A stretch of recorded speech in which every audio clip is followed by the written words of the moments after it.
nu bulche nagayaan nu haa oolchu. Rabbiin nagayaan nu bulche nagayaan nu haa oolchu. Rabbiin keenya kan nagayaan nu bulche nagayaan nu haa oolchu. Hamtuu nurraa haa qabu. Waan namaan tolle nurraa haa qabu. Tasaan tolle nurraa haa qabu. Balaa gubbaa gad deemtus achuma rabbi nurraa haa qabu. Tajalaa ol deemtus achuma nurraa haa qabu. Tamirgaa bitaa nu laallattus achumatti haalinni keenya nurraa haa qabu. Akkuma bareedne kanatti rabbiin nu haa bareechu. Baga nu bareechitanii rabbi nu haa bareechu. Hamtuu nurraa haa qabu.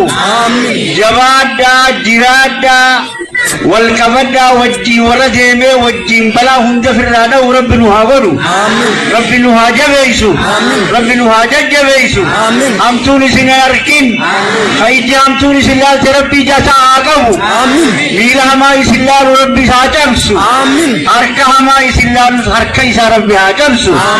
Nagaya nu haa godhu. Nagaya nu haa godhu. Biyya teenya nagaya rabbi nu haa godhu. Oromiyaan nagaya. Itoophiyaan nagaya. Ganti keenya hundinuu nagaya. Ollaan keenyaas nagaya. Gadaan kuufaa gabbina wa alaa zaalika bihamdi subhaana rabbika.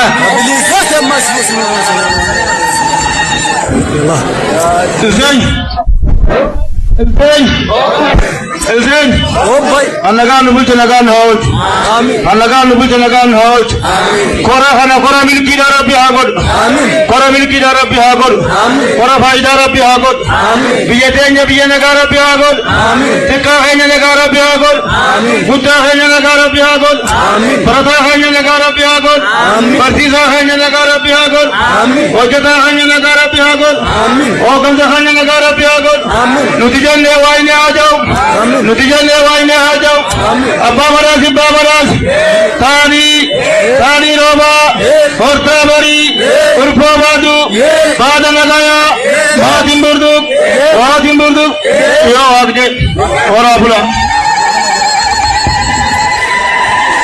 Salaamu alaikum. جرتو بسم الله الرحمن الرحيم الحمد لله رب العالمين. ilmaan obboleeyyan keenya ilmaan adeerran keenya jirtu baga jiraatan rabbiin nagayaan nu bulche nagayaan nu haa oolchu dogoggora rabbi nu haa oolchu gadadoon nu haa qabu biyya teenya biyya nagayaa rabbi nu haa godhu hora kana hora milkii rabbi haa godhu hora kana hora milkii rabbi haa godhu hora kana hora milkii rabbi haa godhu gadaan kuufaa gabbina biitti roobaa nagaya wa alaa zaalika بحق سبحان ربك رب العزة عما يصفون المرسلين والحمد لله رب العالمين يا عزيز يا كريم يا الله. أيه إجرار أمبسا إجي كيسان بركة هاتاتو إجي أفران كالو مرووا شلم برين توسينا لكنا كبركاسي هاتاتو أبو بورنا بورون نكاي هاتاو شلم برين توماتين بريسان نكاي هاتاتو بلشاك يا كموتوماتي كاواسا تاي بلكمني نكاي هاتاو لو توتي نكاي جدي نكاي هاتاو فلاك يا هلنجا نكاي هاتاو سيكي يا كمبي نكاي هاتاو فاسي مقصد نكاي هاتاو توبيا نكاي هاتاو روبيا نكاي هاتاو روبيا نكاي هاتاو فوقنا ديبنا نكاكا وين سناك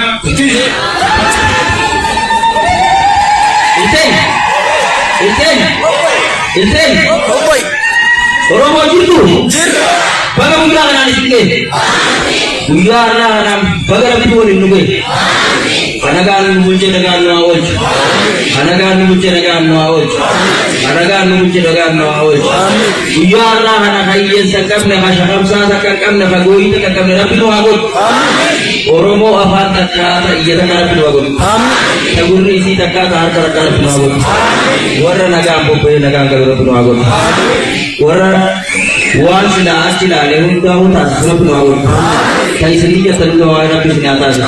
Nagenya terlalu sendiri aja. Biar dia negara pihagut. Biar dia jadi negara hadu. Awang dia jadi negara hagut. Dan negeri sana dia negara hagut. Kawasan dia jadi negara hagut. Aposi dia jadi negara hagut. Barata dia jadi negara hagut. Nudian dewa ini ayo. Pawaras. Tadi doa. Utabari.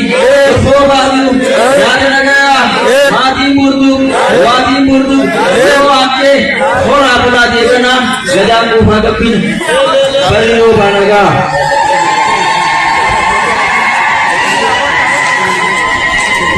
بسم الله الرحمن الرحيم الحمد لله رب العالمين سرانكن كبجمو الصلاة والسلام على رسول الله صلى الله عليه وسلم السلام عليكم ورحمة الله وبركاته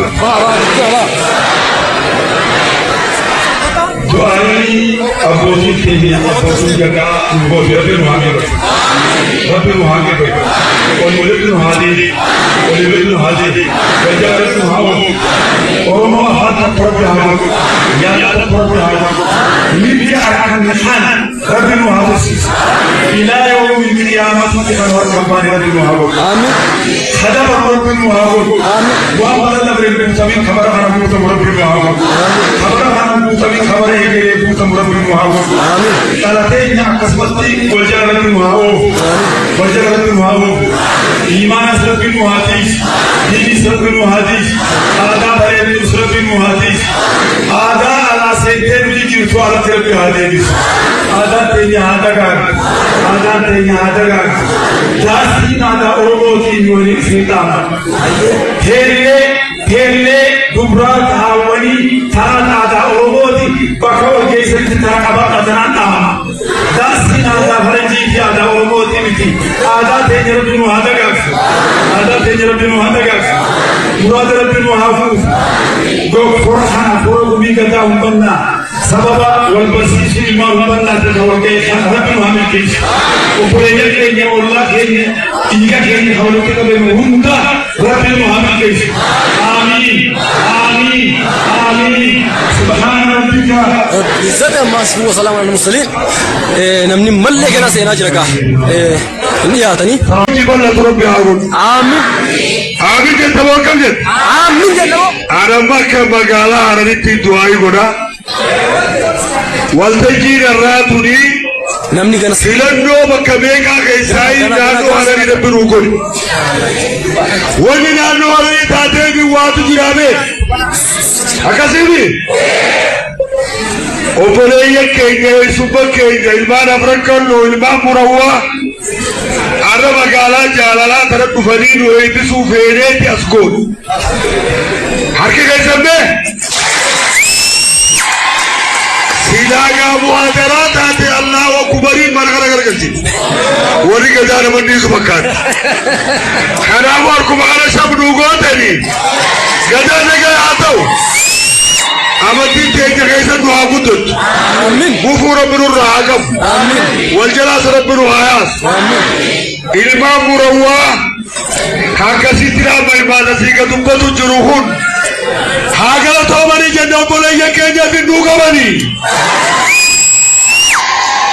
إلمان أفرق الله وبولي يكينيا اسمم ما دوكو في سنة كماني حقا لطومني جا خرابو والتجي تيجي والتجي أمبنا قفامت والتجي سمبا كينيا والتجي كرغدو قفامت والتجي سبا سبلن موتا ساريغا كيسيني بغوجي كمبنا نسيريجا خرابو دعاي تيجي ربي رواقه بلو ريبو قاداسي سر رفندتي سيري تبنو ريبو عمر رفندتي سيري تبنو أتو تباون نغارة بسنابون نغارة بسنابون خرابو بكتي آدا وجي ديمتين بينا دوبو قوانم تو قررسيو اسنيني رفنا حاكم خرابي سيري تورا لابنده شهريني تنجيه خرابو دعائی گورے شیکے جو تاتیس خرا دوبا تیسیر راچی جنہ اکسی رب سراجی راچیس رب سراجی راچیس ونینی برا خطوطا تیجے گومی امبرنا بریتو ورنہ گندہ میں جنہ حقا شیک بخریلا کوروچی تفانی نکوما بیٹی کی دوبی فیا ربی روحانس آمین آنوانی خورا کبیرے تو کھانے ورنہ گومی امبرنا بریتو گندہ میں امت جولت ہے شیخ بخریفہ احمد علی شوقا انا فا خاطر تو قرات ہے جنت رب اغنوف بے جنت رب اغنوف جی گدا اللہ رب سنا گورو گدا منتر کبیر کا کبا رب سنا گورو امت صاحب کبا رب سنا گورو حق الماجہ چوبر باجے السلام علیکم ورحمۃ اللہ وبرکاتہ عمری دے على ربك بمبنا غرغدو كول دغتلا بمبنا غرغدو اهلا biro ada di hamba terjinano hari abajamo ada sada Ibrahim tiga betul wajira ada terjini godina kiba ada semua abosi bumi gada orang sekian berima abosi yang mereka dari terus akas mahawal undi desanu wadi kopi mereka istiadat gamma dari istiadat undi desanu bagaimana sehingga kalau kita sehingga berjumlah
maal fakkaata waan jiru keessan ibsuudha. Gadaan uummanni Oromoo hawwalee gadi. Tole. Kan Oromoo itti wal bulchuusu osoo waliin miti alijaanii daawwannee godhachaa itti wal bulchuusu. Oromoon gadaan gaafa isiisu warreen eegaa baraa warreen har'a hayyoonni yookaan qoratan Oromoo osoo hin baratin yeroo barnoonni hin jirre keessa sirna gaarii uumaa rabbii hunda walqixxeessu kana akkamitti madduu dandeessee yaaniiti qorachaa jirre. Hayyoonni ammaan sana gadi raawwatan maal jedhan uummanni osoo barnoota hin qabne sirna gaarii kana mana addunyaan ittiin buluudhaaf dorgomaa Oromoo fi Ameerikaan fa'aan amata dhibbaa hunda sirna gaarii akkamitti maddee jennaan barbaadanii qoratanii maalirratti walii galan Oromoo rabbummaatu uumaadhaan qarooma mataa kanneen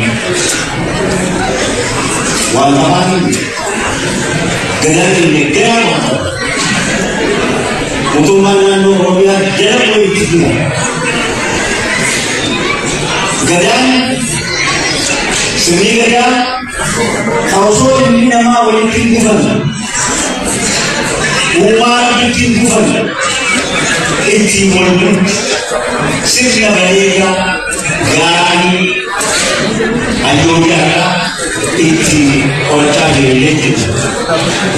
Kanaafuu manni waan kana bira beekee qabadee warri barates qoratee hayyootinis qoratee sirna gadaa kana dagaagsuudhee guddifnee barbaadamee jechuun daandii mootummaa Oromiyaatti dhaabbatee barbaadamee dirqama hunda taa'ee gahu jechuudha. Sirni gadaa namni keenya iyyuu hubachuu qabdan. Sirna gaarii sirna islaamiidhaaf waa'ee dhuunfaan nu malee namni qaba. Oromoo malee namni qaba. Amma barachaa jiran amma itti deemaa jiran waan ammishuutti dhaabbattee itti qorachaa jirtu kana itti jabeeffannee itti fufuun cimsuun mootummaa keenya walitti dhaabbannee waliin dagaasuun dirqama keenyaa. Yooyaa ammas yooyaa ilmaan ayyaa Kiristoon marattuu nageenya keenya akka waaqaa koora uummataa koonni raamadii sanaa dhaqqabu warra sanii barihee fakka nu bultan nagaa nu bultanii sanii jannaa warra sanii dhiheellee akka multan. Salaamullahi alaikum wa rahmatullahi wa barakatuh. Ashamar kafuune nooru qariibu waanaa dhufuu welkabtu shabboo biyya hunda keessan baga nagaa walii dachaane walii dhuftanillee falmataa afaan harkaa jira falmataa humbannaa oolmaa qubee roobalee Muusaa Bilkii Sabaa Nasraddiin abbaa malkaatiif hundi keessanuu warri sagantaa keenya hordofaa jirtan ulfaadhaa galatoomaa nu waliin turaa isanii jiran. Waaquma teenya nu bal'isi waan dubbannu nu miidhagsii marii teenya nu eebbisi xumura keenyallee waaqni tolchina. Gamna nu haa godhu. Gamna beetee gumii taa'ee odoo beetee rakkoo isaan mari'atiin mee niin sirra isaa. Gamna nu haa godhu. Gamna beetee gumii taa'ee beetee dhugaa walii akeekee waan walii akeeketti illee kaa walii galee alaa galallee rabbi nu haa godhu. Walii dhufuun tun ammeenya hin qabdu jechuudha. Akkanumatti illee gamna nu haa godhu.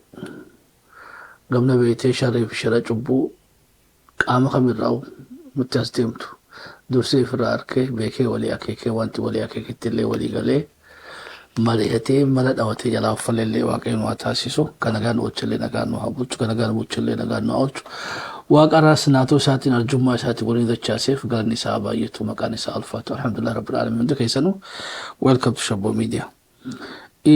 Gumiin humbannaadhaa karaa nagaatiin baalli walii dabarsanii jiranii sirna oowwaadhaan galmi guutuu ture hawaasni keenya hundi isaaniitu guyyaatu guyyaa humbannaati malee waliin dhufe Oromoodha jechuudha. Keessaa'oo sadeen bareentumaa waliin dhuftanii jirtanii komiin jirtu ammoo lamaan bareentumaa maaliif dagattanidha. Karayyuun isaatiin cidarra turtee maybii wanni hafaniif kan mana fakkaatii sikkoo fi mandoonis cida lamaa tokko takkatti ta'e. Taraatti aanummoo akka haala fooyyeffannoo abdii guddaa qabne yoo rabbiin fedhe wanni takka ammoo baratamuu qabdu keessa waan kaleessa qabnu san arraas qabaachuu qabna. Yeroo humbannaan beeytee gumii isii teessee baalli walii dabarsitu shanan bareentumaa argamuu qaban booranni irratti argamuu qaba. Wanni kun beeytee is national day'dha amma eventii beeytee biyyoolessaati. Eventii biyyoolessaa san keessatti gaa hundinuu afeerraan teenyallee bal'attee waliin achitti argamuu danda'uu qabna. Yeroo ammaa tana keessatti ta duraati gaa qaama waan kana qindeessanillee haa galatoonfannu.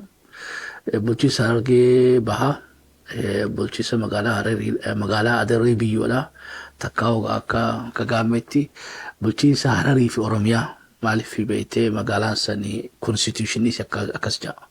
Ummata Harariitii fi Oromoodhaatu walqixa qaba jechuudha. Sila maqaan isiitu Hararii and Oromiyaa Kililaawi Mangisti amma mootummaa naannoo Harariitii fi Oromiyaadha. Amma Hararii fi Oromoodha.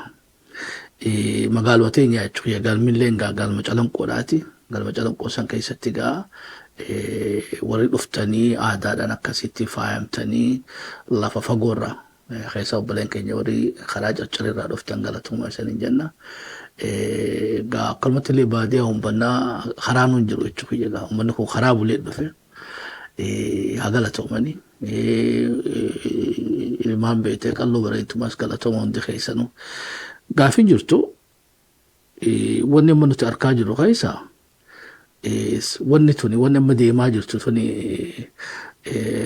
بيته garamaan qaraa jechuudha akka billaa qara lamaati yoo itti beeyne rakkoo teenyaan hiikkachuu dandeenya yoo itti wallaalle immoo itti wal galaafatuu dandeenya jechuudha kaabineef kaadireen bakka tana nuu dhiisanii jiranii jechuudha hawaasi amma abshaala ta'uu qaba gamna ta'uu qaba yeroo humbanna qallo murawwa sikkoo maddoo karayyuu أوقافاس قد بيتي جوجي بورنا مج تولما ونيتون قداد عملي قندامي تبي كنا totally different يجوي ورسي أسادا غرا قندت نوفاجر مستعمو قند جلاديني غرا قدت ديبو قبلا because وقا قدت نفته هم بنام برينتو تيغلا برينتو أورمو تيغلا يجوي وقا قداتات برينتو قليتون سيكو مدو مروة قالو كاريو إلا ولوتي وني برينتو متاتي هندينو خانا هنداو فرأتي دي مغا قربو لافتو متي وقا قدا تاتي يو قندا تاتي أمو بيتي غرا هنا فاتفنا وبلاينو وحواسو ما قولو إجابراتي واللالو دفا wanni firraa eeguu qabnu kanaa jechuudha wanni amma deemaa jiru kun sirni gadaa kun orgaanikummaa isaa san tikfatee oromummaa isaatiif haala tokkummaa keenya tiksuu danda'utti deemuu qaba irraa eeguu qabna akka nu harkaan qammansiifne jechuudha tokko lammaffaa halee modeen gaddalii haga tokko irraa dubbanne bikka dhugoon hin jirte bikka dhugoon hin jirre dhugaan hin galtuudha eega abbaa gadaa filachuu baranne gadaadhaan bulus barachuu qabna hajaran akkana mokkana miti barkun aadmaleedha jechuudha gadaan lafarratti ijaarame hawaasni keenya achi keessa dabaluu qaba silaa namni irraa abbaa gadaa jedhan kun umrii isaa ammas ammata 40 ol ta'uu qabu beekada waan faallaadha argaa jirra beetee bika gariin waatu jaarsa gadaa moojiidhaatu abbaa gadaa ta'a jechuudha namni atin Oromorraa Booranaaf Karrayyuudhaan wayyanaaf fakkaatu abbaa gadaa filatan umrii isaanii tiksanii jechuudha. Amma bara irra guddaa wanni abbootiin gadaa manguddoo ta'anii jechuudha. Faallaadha kunis. Na hubattanii mee takka takka naanna. Abbaa gadaa jechuun nama beetee ari'u qabu jechuudha. Ari'u qabu mataa bar mataa ummataati. Jaarsa beektee basaan addaa ta'e gorsuma irraa fudhatta eebba irraa fudhatta malee wannummaanuu abbootiin gadaadhaa mootummaanuu atink wanta xiqqishoo harki qaamni siyaasaadha hedduudha keessatti hirmaatee jira. Dhugatti gaafin guddoon jirtu gumiin humbannaa odoo filadhu yaaniin dargaggeessa hawaasa kanaaf sagalee ta'uu danda'utti dhiisanii dhagaafii jirtu. Hargee lixaan ilaalle. Odaa bultuuf jalattis ari'u qabu guboo beetee murawwa roorroo isarra jirtu rakkoo isarra jirtu bal'oo fi rakkoo isaa waliin qooddachuu danda'u pirezidaantii abbaa gadaa jechuun pirezidaantii mootummaa nama akkasiisan ni qabnaa godhane wal fakkaatanu abbaa gadaa franqaloo si fudhattee gadaa umbannaa si fudhattee murawwaa si fudhattee hasikkoo mandooti si fudhattee gariin warra silaa beektee dabbasaa raanni gadaa moojjii ta'uu jechuudha. So bikkitris faallaa jirtidha namni liidarshippii mi'a filatamaa jiru beektee hawgaa uummanni isaa roorrifame amma bara abbootiin gadaa keenyaa warra beektee luba lammaffaatiif sadaffaadhaati warra biyyaanii deemu rabasan dhiiste bakka biratti bishaan rabaa jechuudha deebi'eetu magaa sirnicha kana umrii dheereessuu fi masaajii godhuu fi sirnicha kanaaf legitimasi kennuu fi soo guyyaa irraa kana cidha bareeffatee baalli suuqatee kana booda namni isaa kun jiru jechuudha. Guyyaa beetee mootummaan itti hajamte dhufeeti dubbata. Ati tanaas keessaa bahuu qabna. Uummanni Oromoodhaa yoo sirna qabaanne sirna san keessaa gaa nama gadaamoojjiidhaa miti nama gadoome dargaggeessa cimaa kan beektee dandeettii qabu hasabaan deemuu danda'u filachuu dandeenyaadha. Hagan eega jenneefu taanga akka bareentumattuu wal biratti argamuu qabna, wal quba qabaachuu qabna, walii dirmachuu qabna jechuudha. Wanni gadaan meeshaa rakkoo hiikkatan jiran rakkoo hawaasummaadhaa, rakkoo siyaasaa, rakkoo diinagdeedhaa. Waan rakkoo taate kun gurmuu jechuudha. Gurmuu rakkoo ta'e kan meeshaa kan ammoo deebinee warra nu rakkuuf ammas itti tajaajilaa jira. Gadaan lammata tajaajila malee mootummaan tajaajilu. Tunis tana. Ammoo shaakalliin gadaa beektee bikka deebisuudha. Atleast kun ammoo marsaa lammaffaadhaati sadarkaa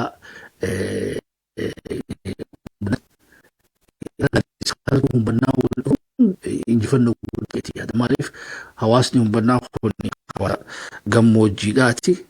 Hawaasa akka malee faca'ee jiru.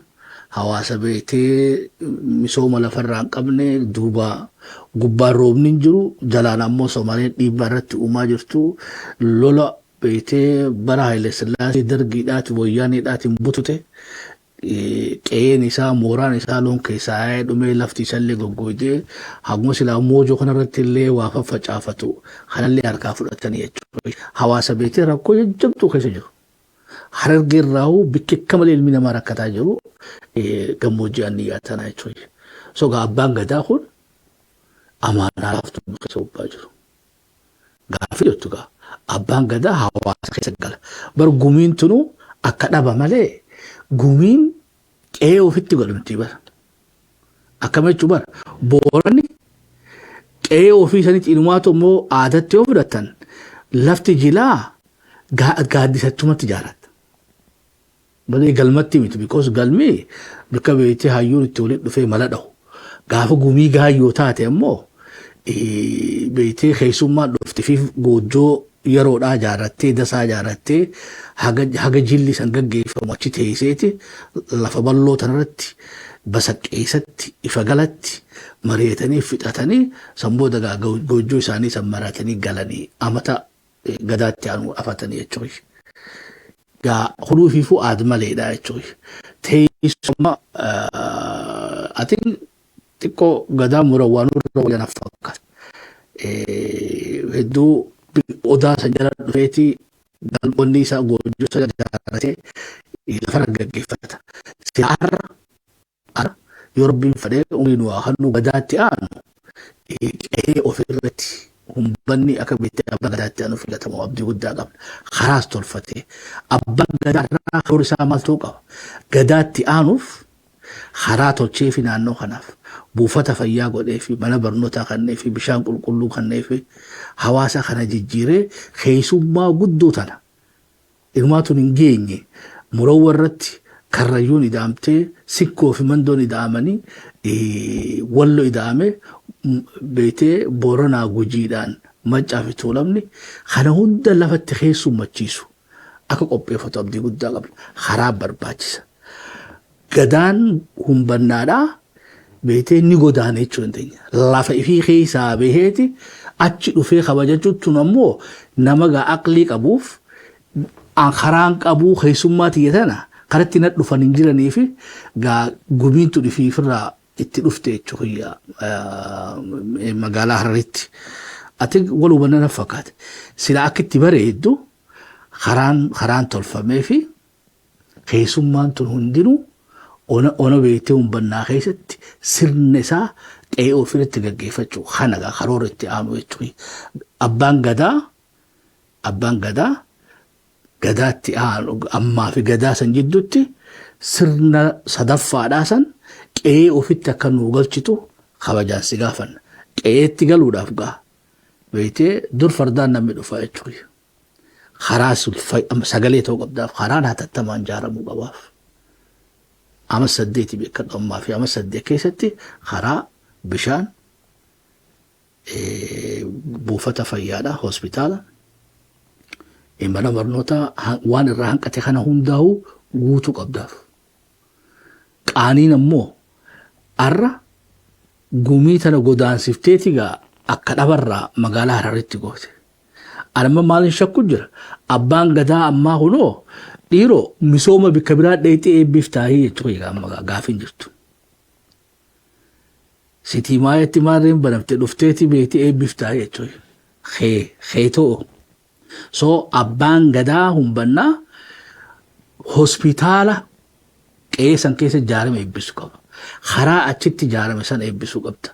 Buufata fayyaa achi eebbisuu qabda. Tunga amaanaa jabduu beektee abbaa gadaa kabajaa wajjin itti dhaammannu jechuudha. Ati ifuma na fakkaatti. Abbaan gadaa qalloo bareentuutis hawaasni rakkoo jajjabduu keessa jira. Nasihaa ziyaad diinii si ammallee hin gallee. Barka nasihaaf namni dubbatu barsilaasii jechuudha. Namni hoggaa diree dhawaa beektee abbiitti qubatti laatti tiyyaata namni jechuu qabu ati jechuudha. Hoggaa beektee obboleen keenya aanaa jaarsoo keessatti lafa reefa keenya lafarra shorroisan namni beektee gabbee ilma kiyyanirraa akkas godhan jee dubbachuu qabu si jechuudha.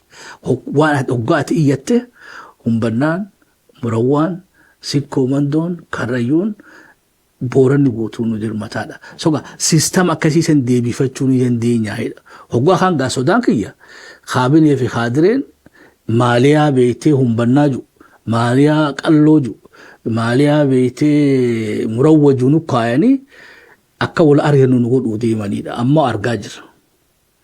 Namni silaa beektee aangoo caffee keessa jirtuuf wal dorgamu. Namni aangoo beektee federaalaatiif wal dorgamu. Arrammoo qe'ee teenya keessa waan huuba beektee hambaa isaan irraa bubuuteerra nama keenya wal argachaa jira. Arra bikki fayyaa qabdu ni jirti argee keessa. Arra beektee eenyuutu irra nama ajjeesuu beekan eenyuutu irra beektee garaa jabaachuu danda'anii wal dorgomaa jirtan. I think ifuma na fakkaatti yoon beektee kararra jiraadhe takka takka kana shari'aa nabi shari'aa rasuul maaliif dogoggoruun fadhu. Walii galatti irra deebinee gumiin humbannaadhaa baga guyyaa kanaan isan ga'e. Ammoo wanni rabbii kiyya kadhadhu gumiin sadaffaadhaa qe'ee ofitti. Misoomtee naannoo isa jechuudha. Akka beektee baalliin arraatuni karaa fiddee hospitaala fiddee mana barnootaa fiddee jireenya hawaasa sanii jijjiirtee abbaa gadaa arraa kana abbaa misoomaa jennaanii jechuudha. Abbaa nageenyaa uummata beektee humbannaa dukkana keessaa ifatti baase. Seenaa keessatti akkasii yaadatamu. Oromoon duratti abbootii gadaa hunda maqaadhaan yaamanii jechuudha. Maqaa waan inni dalageessanii yaamaniin. Abbootii gadaa garii nagayaan yaaman kaan roobaan yaaman bara quufaa ugaate bara lolaatis yoo taate gootummaan yaaman bara beelaa yoo taates beelaa yaaman jechuudha. Gadaa beelaa haabaluu jaaniin. Sogaa abbaan gadaa irraa honi gadaan kee amata 8 dhiiroo maqaan isaa maalii kana hagalatti haadhifan. Hadaraa wanni jennu abbootii gadaa 129 OBN irratti dhagee jechuudha. 129. Sirni yoo jiraanne humar kaabinee maaf kaadiree beektee mindaa mootummaadhaa nyaattu taati jechuudha. Adda baasuu qabna. Gadaan mootummaarraa achi bahuu qaba. Gadaan gaaddisa ummataati. Gumii ummataati. Irreecha ummataaf mootummaa jidduu ta'uu ni dandeessa. Ammoo qaama mootummaa ta'uu hin qabdu hadeeru. Qaama mootummaa ta'uu hin qabdan. Hawaasa keessan hawaasa haammadhu hawaasa haammattee karaa aadaatiin karaa kabajaa qabdu karaa heeraa fi seera saniin fedhii hawaasa keetii bar ummata keetii dubbachuun mana hidhaa isan hin geessitu jechuudha. Ummata keessanii dubbachuun rakkoo isanitti hin fittu. Tanaas hoggaa haganaan bira kunne shaakalliin gadaadhaa tokkodhaa jiru ammoo hedduu nama gammachiifti. Gaafin qabu ammoo qaamni sadii yoo namni akka isaanii gadarraa haasa'u jechuudha. Mootummaan naannoo Oromiyaadhaa gadaa yuuniskootti dheeyxee galmeessifte ammoo ittiin bultuu jechuudha. Eebar kaasila arraa karaa nagayaatiin waggaa baalli walii dabarsitan arkuu barbaannaa jechuudha. Obbo Shimallis barka amma xiqqoo malee gadaan isaa dhumeera. Egaa baalliin dabarsuu jechuudha yommuu itti fufa. Kaabaa'oo immoo gadaa meeqa nyaatee jechuudha. Gadaa 3-4. Hakaafaa otoo gadaa 3-4 nyaatee jechuudha. Kun hundi aad malee. Dhiiroo woboonoo bakka hundattuu baalliin dabruu qabdi jennee amannaa jechuudha. Ebarka namni arra bilisa baasaa fi injuu boru mootummaa taataa bara. Duba haa gadaa ati beeytee baalli karaa nagayaatiin beeytee dirree kanattuu namaan dabarsine. Gaafa haa beeytee masaraa seente ammoo baalli dabarsite jechuun waan beeytee waan namatti hin fakkaanne jechuudha.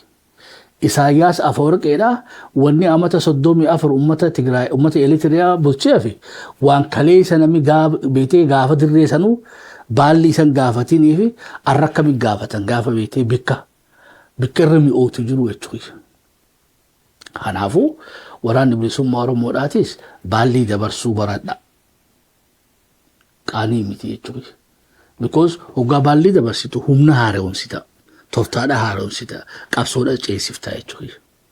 Addi bilisummaa Oromoollee silaa galma akkanaa guuttanii Oromoo biratti kabaja argachuudhaaf silaara Jaaldaawwit Ibsaadhaa adannoo lammii beenyaaf taatu amma nama biraatis Oromoodhaatiif gadaan isaa wanni taate beetee dargaggeessa arihee qabu amma fiigee diina jalaa baafachuu danda'u otoo baalli dabarse gaarii. Profeesar Mararaa Guddinaanis. Kanaafuu mootummaanis mormituunis bilisa baasaanis akkuma hawaasni keenya dimokiraasii shaakalaa jiru kanatti isanillee dimokiraasii shaakalaa isanin jenna kabajaa wajjin. Tanaa ganaan biraa kun. Gara biraa gaa oduulee isaa irraan ture sagantaa gaa attenshina gahaa kan eleef na fakkaata. Yoo rabbiin fadhee qaama achitti argameerra amma abbaa gadaa humbannaadhaa yoo haalli nu anjaa sanii dhiyeessuudhaaf yaalii ni goona. Gaataa hafte waan asitti dhaammanne tanallee isaa soggoo arganne tanumatti himna jechuudha yoo rabbiin fadhe. Siyaasaan wanni nuti irraa haasofnu waa'ee uummataa immoo hin dhiifnu jechuudha. ICG'n amma International Crisis Group'n bara 2025 bara Itoophiyaa fi Eritiriyaan lola keessa seenan jeetti gaa raagee ture. Haa taatu ammoo bara kun gaa Cold War jira malee gara lola kallattiidhaan hin seenne ammas sanuma irra deebi'anii jechuudha. Xiinxala isaanii keessatti 2026nis ammallee beeytee carraan gara lolaa seenuu ammallee ni jira jechuudha jira International Crisis Group'n. Wanni kana jiruuf lola naannoo Amaaraa keessa gaggeeffamaa jiruu fi bilisa baasaaleen gaggeessaa jiran mootummaa Eertiraatu natti hidhachiisee natti bobbaasaa jiraadha. So himata jajjabaadhaa gara mootummaa Itoophiyaadhaatiin jiraadha. Gara mootummaa Eertiraatiin ammoo birmadummaa kiyya sarduudhaa fi asab gaafataa jirtidha mootummaan Itoophiyaadhaa na weeraruuf deemtidha. So qaamni lachuutu ololli gamanaa fi gamasiin bubbisaa jiru kuni gara lolaa dhufuun isaanii malaa tugaata International Crisis Group'idha. Wanni biraa immoo asitti isaan dhaammatan keessa wanni isaan jaan Tigraay fi amma TPLF fi mootummaan federaalaatis akka gama lolaan seenne qaamni beetee nagaya buusuudhaaf keessatti hirmaatan Obasanjoo Naayijeeriyaarraa Keeniyaarraa akkanumatti illee warri South Africaadhaa ammallee deebi'anii waliigaltee Pretoria kana hojiirra raawwii isaatiif akka gara isaaniitti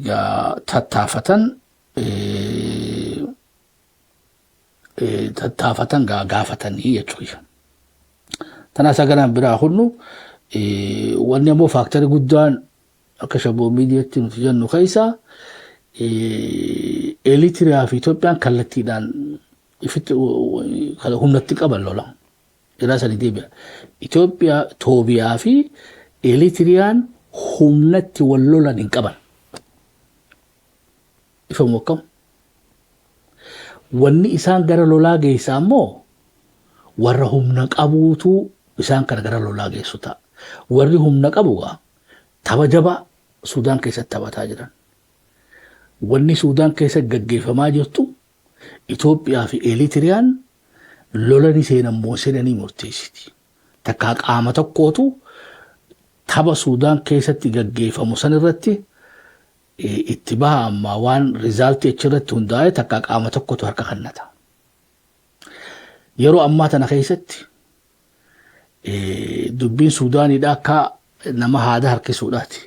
Torbaan tokko beetee RSF'dhaatu milkaawaa torbaan kaan Burhaanii deema Jeneraal Burhaaniitu milkaawaa taphni kun ammallee bifa hin qabaanne uummanni Sudaan ammoo jidduutti bututee jira. Nama miiliyoon 10 takka oliitu alaaman ofirraa buqqa'ee jira jechuudha. Sudaan keessatti. Inumaatu oduun arra jirtu keessa xayyaarri Alburhaan naannoo Benishaangol kana dhahee jechuunis gabaasaan jirti jechuudha. Irra deebinee qorannee barotaatu iftaan isanii gabaafna jechuudha. So taphni Sudaan tapha murteessaadha.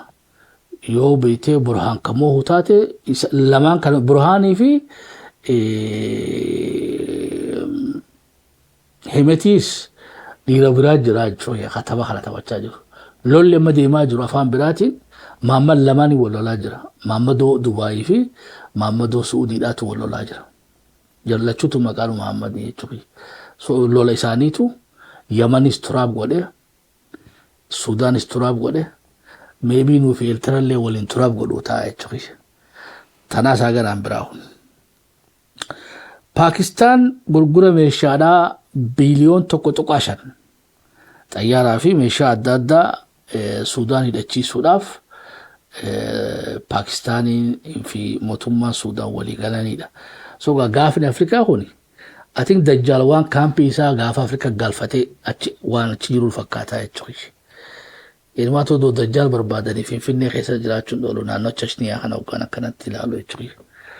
Kaasaanchiisii fi Chechniyaa kana keessa ni jiran jechuudha. Maaliif magaalaan san Shaashaa jetti jechuudha. Mirqaan ajaa'ibaa qabdi yoo galgalatti baatanii jechuudha. Namnummaan beetee dorgommii siyaasaadhaa gurguddoon addunyaa hundinuu gara beetee gaafa Afrikaa kana dhufaa jirti. Paakistaan Suudiidhaa feeree nama. Maallaqa naasii kannaa meeshaa qofa fiddu hoggaa meeshaa fidde treeningii si dhufti.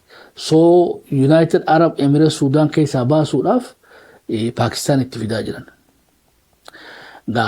Wanni geopolitiksii kun bal'oodha. Amma dura waa'ee Hindiillee maqaa isaanii dhoofne turre. Hindiin Itoophiyaa bira dhuftee jirti. So gurmuun ballachaatu deemaa jirti. United Arab Emirates, Qatar, Iran, Saudi, Masri, amma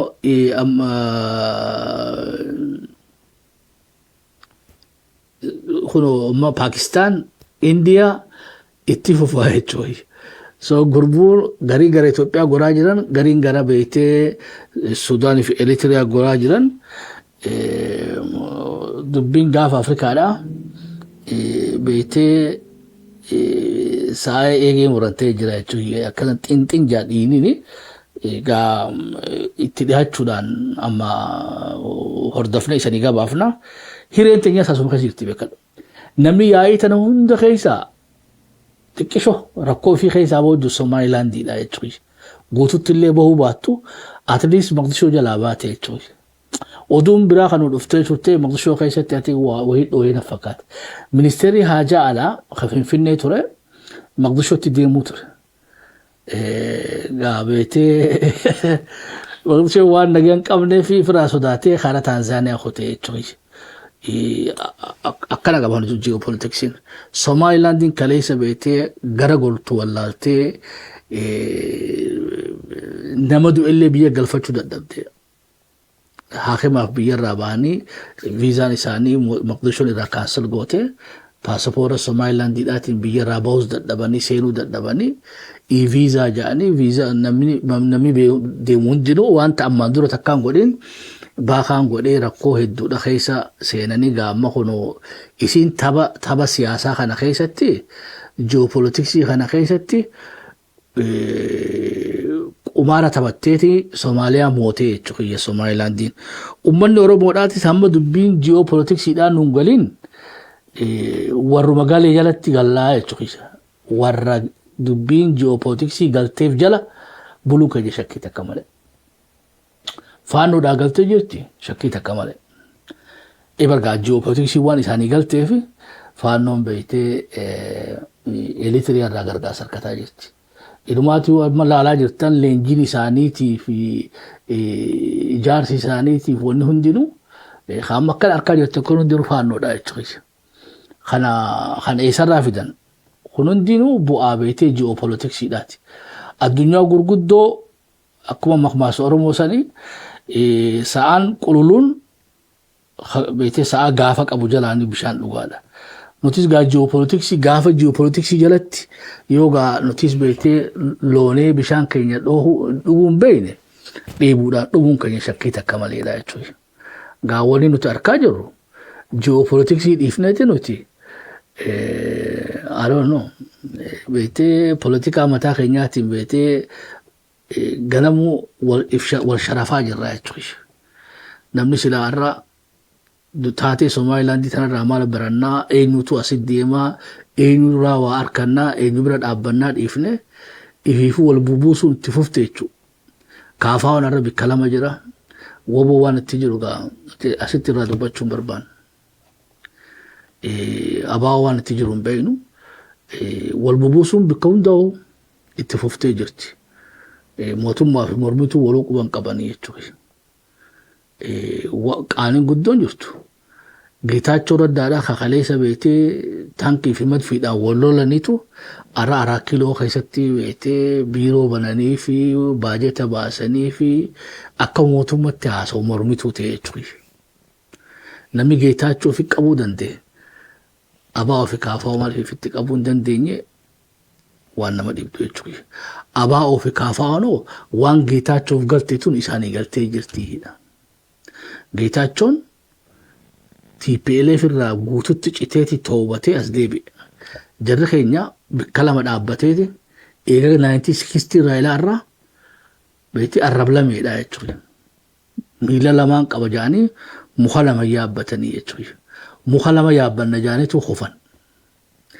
Gaafa 1960s wanni abaa'oo diige hawalabummaa juuf Itoophiyaa juutu wajji mooraa tokko keessa taa'ee deemaa jechuudha. Arraas akkasumatti jira wal bubuusaa waan faallaa waan waliin galle beetee waliin galanii hojii yaanaan sangaa kasaaraa gurguddoo ofitti. Arraas mootummaa harta kan mootummaattis dhiyaachuun fedhan. Mormituu mootummaan feenas beetee ganda faannoodhaas gariin ganda faannootiin firooma gariin beetee Ihaabbaa fi Innaat Paartii fi maarree bira dhaqa. Abaa'oonis qulqullaa'uu dadhabuun kaafaan qulqullaa'uu dadhabuun mootummaan teenyaas qulqullaa'uu dadhabuun gaara jirus ifiifuu wal dhaga'uu dadhabuuf qulqullaa'uu dadhabuun walumaa galattuu guututti mooraan qabsoo Oromoodhaa yoo dhugaa rabbii kan ibsinu taane Oromoon hin qabnu jechuu dandeenya. Mormituus hin qabnu mootummaas hin qabnu kaanis itti daadhaa jechuudha. Kaanis itti daadhaa. Because ummata miiliyoon 7 waan nu gitu agarre waan nu wal gitu hin argine jechuudha. Bar namni silaa irraa Paakistaan hoggaa dhufte irra silaa Oromoo maal feetiidhaatu gaafa Afrikaa isaan fidu. Ameerikaan irraa dubbii Oromoodhaa ignoor gootee gaafa Afrikaa irratti shoora taphachuu hin dandeessu. Abbaan fedhe Chaayinaa biyya feetan. Amma nu bara akka hin jirretti fudhataa jiran jechuudha.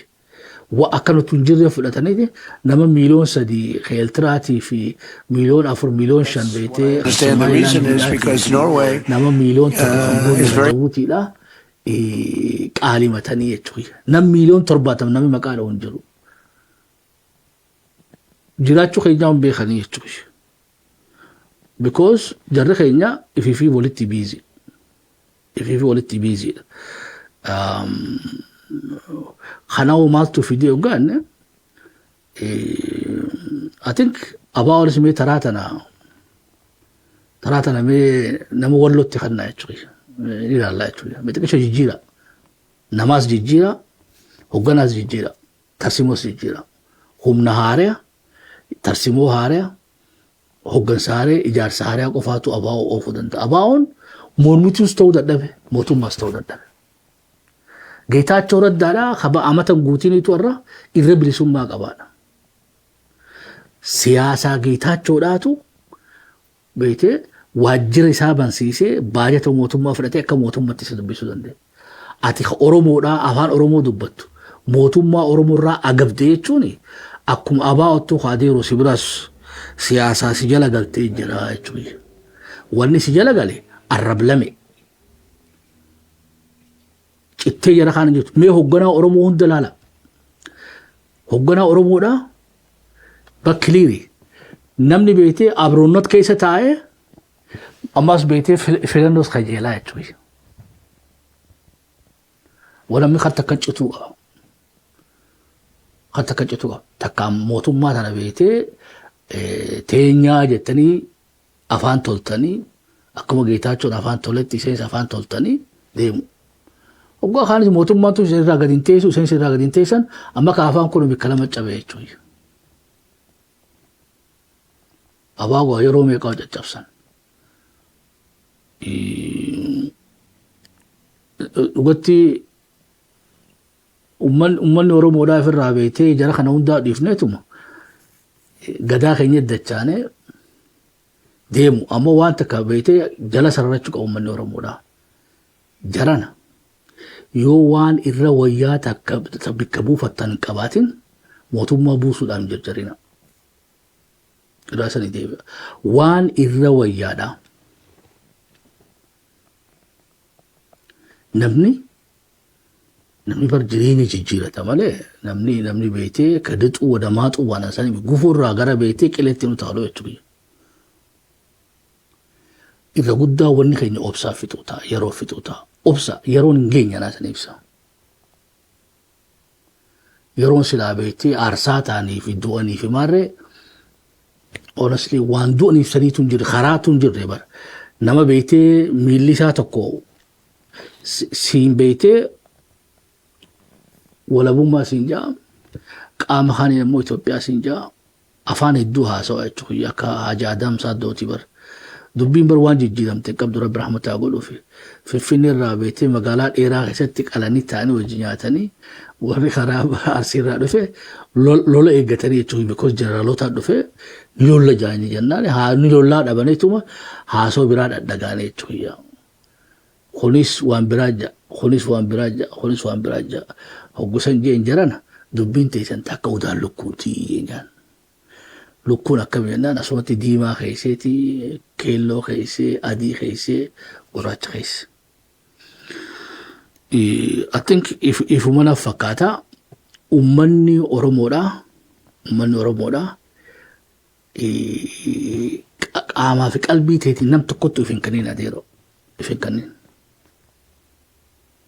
Taraan tuna taraa beetee akka Oromoo yaadu qabdu akka ABO fi KFO fi PP fi kabiraatis akka Oromootti yaadeeti mootummaan keenya taa'eeti maaltu Oromoo fayyadaa maaltu Oromummaa fayyadaa maaltu Oromiyaa fayyadaa akka uummatatti haasawa bilchinaan jarjara tokko malee. Ati hagan yoo jenne waan itti mufattan jeetii yaada yoo sanii galtee takka naa kannaa yoo sanii gallees gaa waaqayyo sanii hagachu. Gara biraa waa'ee Iraanitti gaa muddama jajjabaa Iraan keessa deemaa jira. Iraanis yoo bilchinaan beektee uummata miira keessa seene kana bilchinaan yoo handil godhuu hin dandeenye taate Iraan fatanaa jabduu keessa daafaa jabduu keessa seentee jirti. Yeroo ammaa tana keessa gaa bakka lamattuu adda cabsaniiti qaallicha irratti xiyyeeffatanii jiran. Khomeini irratti xiyyeeffatanii jiranii. I think jaarsinis ofirraa warra siyaasaa kana qabatee itti jarjaruu baate gaarii. Egaa beetee wanni itti ajajuuf deeman manni Islamic Republican RIGS itti bobbaasuu deema. Republican Guardii amma beetee sirna Islaamummaa khatiisan illitii maayyiidhaa san itti bobbaafachuu fedha. Gaa uummata ajjeesuudhaaf gara furmaataa deemuu hin danda'amtu. Gaa Iraan dubbii jabduudhaatu isii afataa tanaa sagalaan biraa hodnu kan biraa gaa North Korea jira Putinillee achi ture North Koreaan abshir waliin jireetteeni tanaa sagalaan gabaabsinu atin irraan ture umrii sanaa tursiisu irra deebiidhaan gaa gumii umbannaatiin beetee ummata Oromoo hundaanuu baga gammaddan jennaani ummata Oromoo guutuun ummata bareentumaatiin kalmattilee umbannaa bareentuudhaatiin baga Rabbiin guyyaa kanaa isan gahe arra gaaddisa horattan kanatti ammoo rakkoo teessan hiikkachuudhaaf meeshaa jabduudha harka keessan jira akka nama jabaa filattanillee abdii guddaa qabna gadaatti aan ammoo qe'ee teessanitti karaa tolfattanii galma jaarrattanii hospitaala mana barnootaa naannoo keessan misoomsitanii baalli itti aanu qe'ee ofitti akka walii jijjiirti akka walii dabarsitan abdii guddaa qabna ilmaan ayyaa agagaa qophii tan fakkaattu waliif dachaanutti nagaa waa keessan utaa thank you.